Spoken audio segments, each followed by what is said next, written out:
on demande par exemple en fait, aux soldats d'attaquer, ils regardent en fait par la tranchée, ils voient que les réseaux de fils de fer n'ont pas été détruits par le bombardement préalable, par la préparation d'artillerie.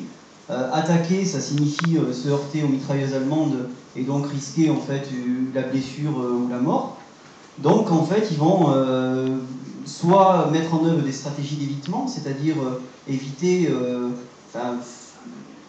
faire croire qu'ils y sont allés et faire remonter les informations alors qu'ils n'y sont pas allés. Jean d'Anton Clus disait d'ailleurs en fait que si toutes les attaques qui avaient été ordonnées étaient sorties, l'armée française aurait été décimée en 1915. Donc il y a une distance, et ça c'est intéressant aussi pour ça d'avoir les témoignages des acteurs de première ligne, en fait, des exécutants réellement. Il y a une distance entre les ordres qui sont donnés et puis la façon dont ils sont exécutés. Et donc on a des refus d'obéissance aussi pour les années 1914, 15, 16. Les attaques partielles, par exemple, de décembre 14, ont donné lieu à de vrais refus d'obéissance. Lorsque les tranchées se sont cristallisées, lorsque le front s'est transformé en fait en une croûte fortifiée qui allait de la mer du Nord à la frontière suisse, et bien lorsqu'il y a eu cette fixation du front à l'automne 14, les états-majors, en tout cas le haut commandement français, refusent d'accepter la situation. Ça ne fait pas partie, en fait, les tranchées sont vécues comme étant une sous-guerre. D'ailleurs, les rapports, en fait, eux-mêmes le disent, il s'agit pour eux de reprendre la vraie guerre. La vraie guerre, je le mets entre guillemets, parce qu'il existe finalement une fausse guerre, celle qui est en train de se dérouler.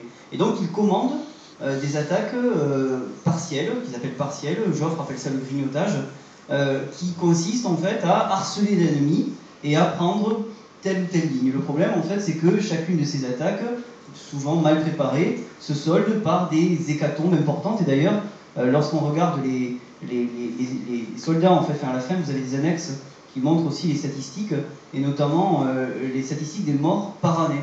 On voit 1914-1915, mais c'est là que vous trouvez en fait le plus de morts. À titre d'exemple, j'ai fait exactement la même chose avec mes élèves à Naïou. À partir du monument aux morts, il y a 28 noms sur le monument aux morts, et il y en a 24 qui étaient morts en 1915. Ça nous donne aussi un aperçu en fait de la manière dont la violence de guerre est arrivée aussi jusqu'à l'arrière, c'est-à-dire 1915. Pourquoi, je pense, à la fin de 1915, on voit un virage dans la manière dont on traite la guerre dans les journaux, par exemple. Toutes les outrances patriotiques, etc., qui avaient cours en 1914-1915 commencent à s'estomper, et on va vers un discours, en tout cas plus sobre. Pas forcément plus réaliste, mais plus sobre. Et l'une des raisons, elle est que à Naïou, par exemple, mais c'est le cas en fait dans plusieurs autres villes et villages, les morts de la guerre, ceux qui sont partis, beaucoup ont été tués. Et ça se sait. Donc la situation fin 1915, elle n'est pas aussi euphorique en fait qu'elle pouvait l'être en août 1914. Et encore, là aussi, août 1914, l'entrée en guerre, on a justement avec ces 500 témoins un aperçu très riche des sentiments en fait qu'a pu générer l'entrée en guerre. Autre question ?